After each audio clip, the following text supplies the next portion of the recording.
Welcome to another episode of Sport Matters. Guys, remember, Sport Matters is a podcast sports show with special focus on football, basketball, and boxing. So get ready for an amazing show. Be sure to join the conversation on our socials. It's Sportsins on Facebook and Instagram, and on YouTube, it's Sports Matters. We want to see your comments. We want to see that engagement. And never forget, like, share, comment, and turn on post notifications as we take you around the world of sport, as we give you unbiased opinions on football matters, boxing, and definitely. So what are we doing today? Football, definitely. Bruno Labbadia. Some of us haven't heard his name before. Or I would say, are you sure about that? I'm really sure. Or I would say some of us, like me, heard his name a few days ago. But yeah, what's with the Super Eagles and Labbadia? Trust me, when it was announced, and it felt like, okay, this is going to be, the third German manager in the history of Super Eagles of Nigeria or thereabout. And there was this excitement, there was this buzz, and when we were looking at his portfolio, Stuttgart, it was one of the managers to give, the likes of Timo Werner, his debut, and all of that, and everybody were excited, and the bomb was dropped. So this is the big thing for me. Yeah. This is the third time a German coach, to do this, something similar. Yeah. To the Super Eagles. And it's always like more about, tax-related issues. Let's take this Bruno Labbadia's issues for example. I haven't agreed everything. There was a gentleman agreement, but there was a thin line between, verbal agreement and, complete. Actually putting pen into papers. Putting pen into Now, paper. there's a question. Who is to blame? Well, I think at this stage, everyone involved, Including the NFL. Yeah, yes. When you're not, 100%, with the document, the papers, with everything, to announce that's really sad. If we had seen that on maybe some of the sources, we can agree. But the NFF announcing a new manager, and the next few hours was saying, due to one thing or the other. And let me tell you for a fact, there's been a lot of stories that have been made up concerning this. You've seen some reports saying, he ejected Nigeria because some ministers were asking for 10%. I saw one. Yes, I read something yesterday, and What was it about? I don't think I can say it, but it was so funny because when I read it, I thought to myself, what is wrong with this country? I saw it, and it was on paper. Yeah, it was on paper. I just cannot say it, but I'm pretty sure a lot of people saw it too. But I was like, was it like a top newspaper or just? Yes. They wrote like an article on this Bruno Labbadia stuff, and I don't know if Bruno Labbadia actually said everything there. So the question, I would like to ask now, and I want all of our viewers to weigh in on that on the comment section on our YouTube and everywhere. The question is, why was the tax thing not talked about during the conversation that was held between Bruno Labbadia, his lawyers, and NF? So looking at this angle, it was like probably Bruno Labbadia felt okay. Yeah. He wants it to get to a point where the NFF would not have any choice. Okay, but to pay that this taxation thing. So for the NFF, I feel like they have good lawyers. Yeah. Working on Bruno's contract. Yeah. I feel like the taxation thing could have been discussed. So that was the number one mistake. For me, I would say that's where the NFF they got it all wrong. Maybe because there was this certain amount of salary that the NFF has said they would never go beyond that, and we saw that with when when they spoke to him and he was asking for big money for and huge Bruno amount of was money. Excited. According to reports, things I read and I saw. But he said something that I don't know if you agree or if anyone agree with that. He said Nigeria has a lot of talent, that he's watched so much players from Nigeria. Do you think this is all? It's just like some things that he said just to sweeten the whole thing. So it's okay for the Super Eagles, Nigeria, NFF. They're in talks with you. It's okay to do your assignment. It's about due diligence. It's important. Right. So and again, he needs to sell himself.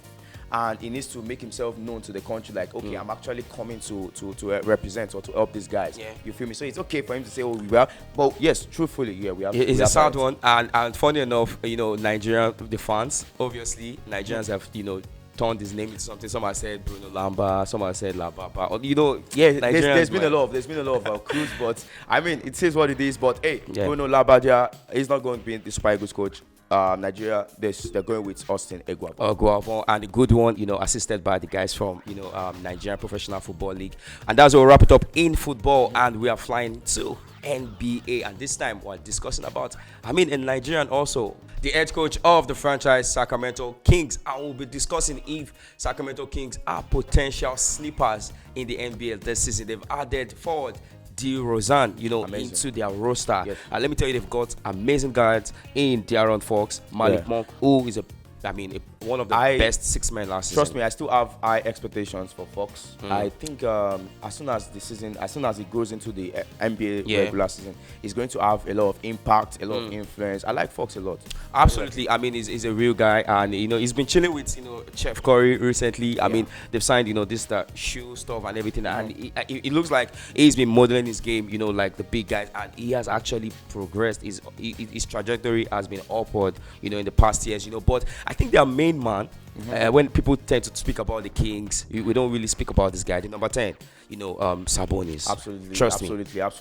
So when the first time I saw Sabonis, I was super impressed. It's not similar in any way to Jokic, but it kind of gives me that kind of what stability. An all-rounder. Yes, he can assist, he can do the playmaking, he can shoot, and all of that. Everything. So Sabonis is one guy, but hey, one thing about this sport here is you need to be healthy. Definitely. I feel like if Sabonis can have 74 games, out of the over 80 games, he will definitely do good stuff. Absolutely. So discussing, the Sacramento Kings as being, potential sleepers, we often refer, teams like the Kings to all those kind of, when we try to overlook them when we're discussing, who could make it in the Western Conference, we try to overlook them. But these are teams that they could actually, just quicken things up during the course of the season. With DeRozan there. DeRozan now. Now they've added DeRozan, a proper forward guy. Absolutely. One of the best in his generation. Definitely one of the best. He's a very good handler and a very good shooter. How highly do you rate Mike Brown? I rate him highly. Him delivering, a good amount of success to the Kings. 2 seasons ago, where they attained a position they haven't done in a long time, since 2006, getting to the playoffs. They got there and they were kicked out by his former franchise, obviously in Golden State Warriors. But I rate him highly. He's Nigerian. He's coached the Tiger. I know he did that to just boost his portfolio. Just get that thing together. So, but the Kings, they want to look out. Yes. A lot of people would never give them a high level of chunk of success rate. People give them like probably a fewer success rate and all of that. But what is their ceiling going into the season with amazing guards and forwards that they've added? So now with the introduction of DeRozan, now they have the know-how in the league. So I think I'm believing this in the new season, they will take a step further. They finished ninth in the Western Conference last year. They are not going to finish ninth again. They will finish either. I want them to play the playoffs or playing, or I just want them to get into that sport. It was actually a big disappointment for them, not missing out on the playoffs last year, But let's talk about a team who will definitely not miss out on the playoff this year, next year, and even in the years to come. And that's none other than Denver Nuggets. They've added Russell Westbrook. I saw that and I was super impressed. For Westbrook, I would say the move to Los Angeles Lakers, I think it didn't help him. He didn't come in at the right time. So the move to LA Lakers was more of him wanting to win his first ring. Yes, he's won the MVP in the league season. So him going there and it didn't work out. Like, I'm looking at what's it called? I'm looking at Dame time. I'm looking at Damian Lillard. He's moved to what's it called? The Milwaukee Bucks. Kind of makes sense, but it's also looking like something similar. It's similar. Milwaukee Bucks right now, they are not what they used to be. In terms of the power, but because Giannis is so the thing with Milwaukee Bucks, before we go back to Nikola Jokic and Denver Nuggets, Milwaukee Bucks, losing someone like Drew Holiday, that was tough. Yes, that was tough. There's no way Lillard is going to replace Drew. No, never. Yeah. So, but that defensive masterclass, defensive wizardry from Drew Holiday, every time we see him plays, it's just top notch. But Denver Nuggets, there is Murray. Yes, there is Nikola Jokic. And is Russell Westbrook like a perfect third man for them? Now, I hope he goes into that franchise and is going to be a starter. I think he's going to be a starter. I really hope so. I really hope so. The season could come in and then Russell Westbrook, you see him being the 6th man or something. But I really hope he can forge, massive chemistry. And just replicate the form. Yes, and just replicate that form. But because Russell Westbrook, we know him, he's a top guy. That will be interesting. It will be interesting to see Russell Westbrook. I mean, wanting to win his first ring ever. I mean, that will be great. I will be looking forward to the new NBA season, of course. Definitely. And this time around, we'll take you guys to the world of boxing. And yet again, another Nigerian by blood. I mean, what's this obsession with Nigerians? Yeah. We just started with the football, then went to basketball, Mike Brown, and now again. This is a Nigerian show. Okay. So this guy, Anthony Joshua, AJ Boxing. What's his Nigerian name? I don't know. Probably Femi. I think so. I think his name is Femi. Or we will just give him Femi. Okay. Yeah. So he's Nigerian by whatever he thinks. But yeah, I've seen him speak Yoruba on a couple times. Yeah, he's a good guy. And he's getting ready. He's gearing up for the big one. Forgive me, I said big one. Yes, he's big because Anthony Joshua in recent weeks or years, he has dropped. Where would you rank his fight with Triple D in terms of the biggest fights he's had? So, because when you say big one, we're trying to like exaggerate. Big one for the British. Yeah. Okay. They are about to. They have the Wembley Stadium is sell out. They are in talks to extend the capacity a bit. Interesting. Just to have Anthony Joshua versus Daniel Dynamite Dubois, both British guys. Now for this fight. Interesting thing, when they met face to face, they almost got into it. Look, that thing when they square off at each other, to me when they're doing the weigh-in, I don't believe all of those things. Some only the guys are like they're like enemies before they go into the. But these two, so it's not like the level between them is kind of. So AJ is looking at Dubois and he's looking like this guy are young. Don't talk to me like that. So you mean Dubois? He sees Dubois as someone who is coming for his crown. Yes, that kind of thing. So for AJ, he wants to shut him off. And Dubois, very confident guy. He has been talking. He has been speaking. I love that. Yes, and he told Etienne, right, to calm down. So Etienne, usually Etienne is Anthony Joshua's promoter. So normal, there's this hype and all of that from Etienne's angle. But hey, Dubois is calm. He's telling them when they did the face off and all of that. The way he dressed, I'm like, this guy, is he ready for the fight? But I mean, going into that fight on the 21st of September, Wembley Stadium, sold out. They're about to break some parts and then extend the capacity. It means Wembley will be filled up to the brim. And I'm pretty sure they will do the same when Tyson Fury take on Anthony Joshua, because that will be the biggest one. That would be the many biggest. Years ago. That would be the biggest. So AJ needs to get past Dubois, but they're fighting for the IBF. So this is another chance for AJ to get his hand on the title again. The reason why I'm excited about this fight, the main one is the fact that Anthony Joshua is having a proper fight. The last one was a complete joke, an absolute joke of a fight, and I don't want that happening again. So I mean, when you're speaking about the last one, you just have to give credit to Francis for making more money. That's all. Yes, and also we have to criticize them for allowing us stay up that late to watch a movie for big money. Francis will take that. Yeah. But hopefully this one will give us a show. But now let's just discuss, both of them. Yes, we know they want it. They both fighters want it. Definitely. They want to show each other. For Dubois, he's a young name. This fight is like huge for him. He wants to show that I'm here to stay the belt, and all of that. But where do you see this fight? The pendulum of this fight. Where do you see it swinging into? Is it in the favor of Anthony Joshua? If yes, what do you think he needs to do? Anthony Joshua, easy. I'm team AJ, all right, but that's not. I'm team Triple D. Okay. So I'm.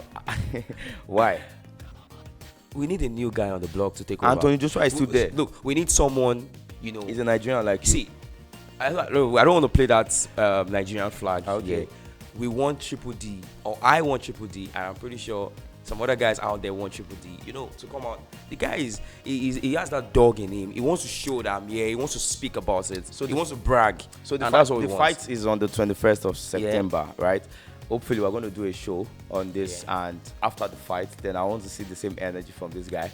Hopefully Anthony Joshua is going to smash Triple D in the third round, and it's going to be a knockout. Yes, the pendulum will swing third round towards Anthony Joshua's angle, because experience is the best worth. So for what he just said, Anthony Joshua smashing Triple D on third round. After the fight, we'll be back, and even if Anthony Joshua wins, as long as it doesn't end in the third round, then that's not correct. Anthony Joshua wins. That's it for me, right? My own predictions, I'm just adding like some little spice into my predictions to just make it for the viewers. And then what if it happens in the third round?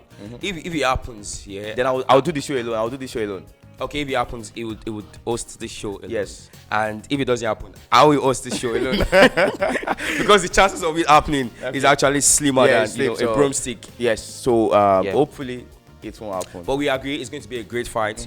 Anthony Joshua, Triple D. Looking forward to it. Absolutely. The entire, Britain, everyone, the entire boxing world, Saudi guys are never interested in boxing. Yeah. Yes, and I'm happy that yes, even if Saudi is the home of boxing, I'm happy he's on the soil. He's on the British soil. On the British soil and all of that. So yes, I want you guys to drop your comments on who you think is going to get the bout. Is it AJ or Triple D? Which I would definitely back you and guys I'm representing Team AJ for real. All right. So make sure you join the engagement on our socials. It's Sportings on Instagram and Facebook. And on YouTube, it's Sports Matters. Be sure to drop those your comments. We love reading them for sure. Like, share, and turn on post notifications as we'll be giving you guys the best. The world of football, basketball, and boxing. And yes, guys, I mean, it's we don't like to do this, but hey, we've come to the end of an amazing episode of Sport Matters. And we like to see you guys. We like to read your comments. We like to hear your thoughts about everything we've talked about. And the YouTube, the Instagram, the Facebook, buzzing. And guys, until we come your way again, stay safe.